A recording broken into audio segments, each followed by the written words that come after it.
kerusakan. Baik teman-teman, kali ini kita akan masuk ke contoh yang kedua. Pada contoh yang kedua ini kita akan melakukan uji T. Nah,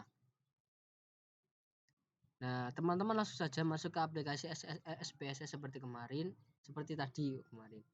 Terus masukkan data teman-teman. Tadi sudah saya jelaskan, bisa masukkan data secara mulai dari Excel diekspor ke SPSS atau langsung secara manual dari di SPSS saja. Nah, ini saya langsung masukkan data di SPSS. Nah, seperti kemarin di contoh yang pertama. Nah, ini adalah data yang sudah saya sajikan. Pertama-tama setelah teman-teman sudah memasukkan data, kita masuk ke variable view yang ada di bawah. Nah, terus pada kolom desimal, teman-teman bagi menjadi angka kosong.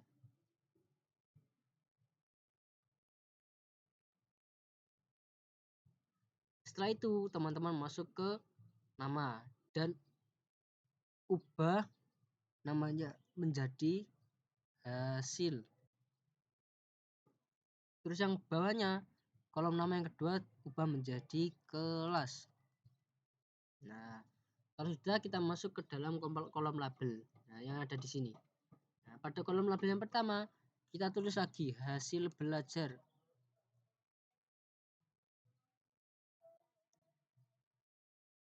Terus yang kedua, isi dengan kelas.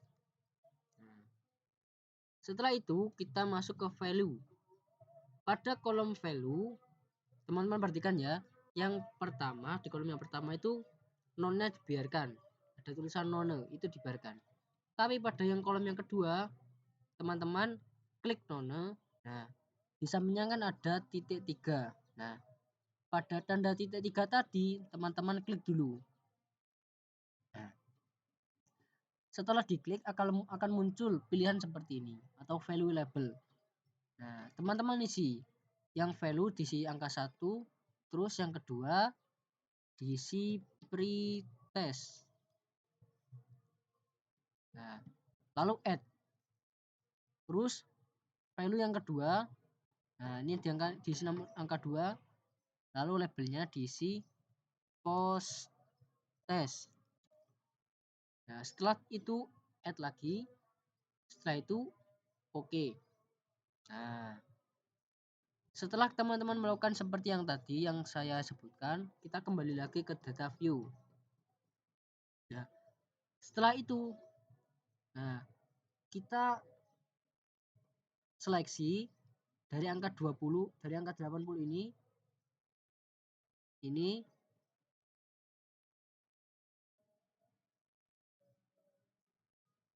sampai ke angka 70, sampai ke bawah, dari atas sampai ke bawah. Kita cut, terus kita ganti di bawahnya, paste di bawahnya. Setelah itu kita isikan angka 1 di tabel nomor 1 sampai tabel nomor 13. Nah, teman-teman bisa dilihat seperti ini. Nah, ini diisi angka 1 di tabel di kolom kelas. Tabel nomor 1 sampai 13 itu diisi angka 1 semua.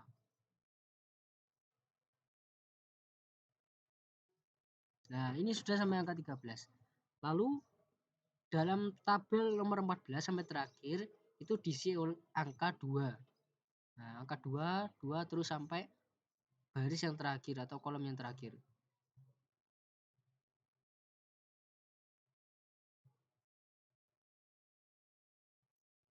Nah, ini sudah diisi semua. Nah, ini sudah terisi semua. Kolom 1 sampai 13 pada kolom kelas itu diisi angka 1 semua.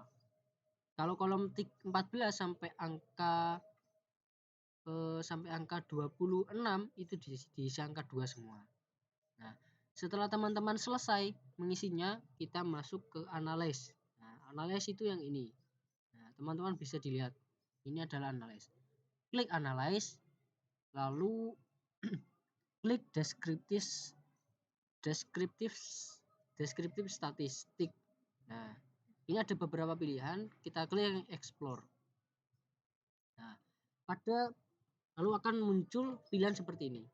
Nah, Ini hasil belajar yang kita klik 2 kali, masukkan ke dependent list, terus yang kelas klik 2 kali, masukkan ke factor list.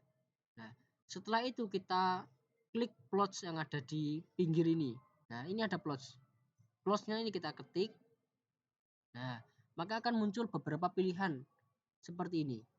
Nah, ini teman-teman sesuaikan dengan video yang saya bagikan ya. Nah, ini sudah benar-benar. Lalu kita klik ini yang normality plots with test. Kita klik atau checklist, lalu kita continue. Nah, setelah itu oke. Nah, maka akan muncul hasil tesnya. Nah, lalu teman-teman kembali ke yang tadi, datanya tadi. Nah, ini data yang tadi. Setelah itu kita masuk ke variable view lagi. Nah, lalu ubah name tadi yang nomor 1 itu menjadi pretest. Terus yang kedua menjadi post test.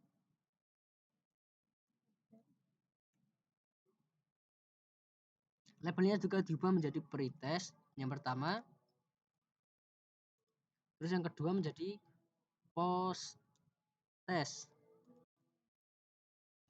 Setelah itu, nah ini masuk kepada measure. Nah, pada kolom user ini kita ubah yang asalnya yang kolom yang kedua atau baris yang kedua yang asalnya nominal menjadi scale. Nah, teman-teman ubah kedua kolom measure-nya tadi ke dalam scale keduanya. Lalu kita masuk lagi ke dalam data view. Lalu kita hapus pada baris yang kedua, baris kolom yang kedua di post test itu yang angka 1 dan angka 2 itu kita hapus semuanya. Nah, setelah kita hapus, kita cut lagi nomor 14 sampai nomor 26. Kita cut, terus kita pindahkan ke baris kolom nomor 2 yang baris pertama. Nah,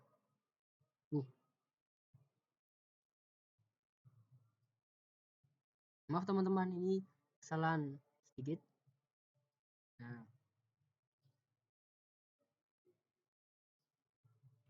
Nah, ini kita cut lagi.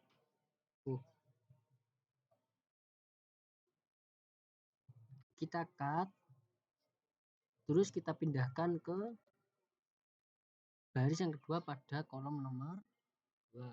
Nah, seperti ini. Lalu kita masuk ke analyze, klik compare means, lalu pilih paired sample t-test. Nah, di sini akan ditunjukkan kepada beberapa pilihan seperti ini, beberapa opsi. Teman-teman masukkan pretest ke dalam variabel 1 di tabel nomor 1. Lalu post test di tabel nomor 1 variabel 2. Nah, lalu klik option.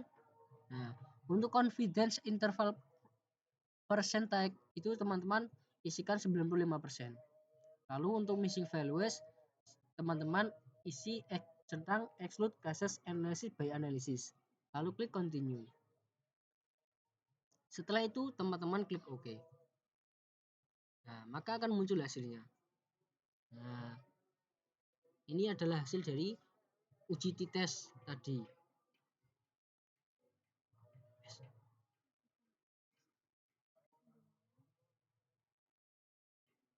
Nah, jadi begitu teman-teman. Begitu saja video yang dapat materi yang dapat saya sampaikan pada video kali ini. Terima kasih telah menonton dan semoga bermanfaat bagi teman-teman dan juga bagi kita semuanya. Mungkin itu dari kami. Kami akhiri. Assalamualaikum warahmatullahi wabarakatuh.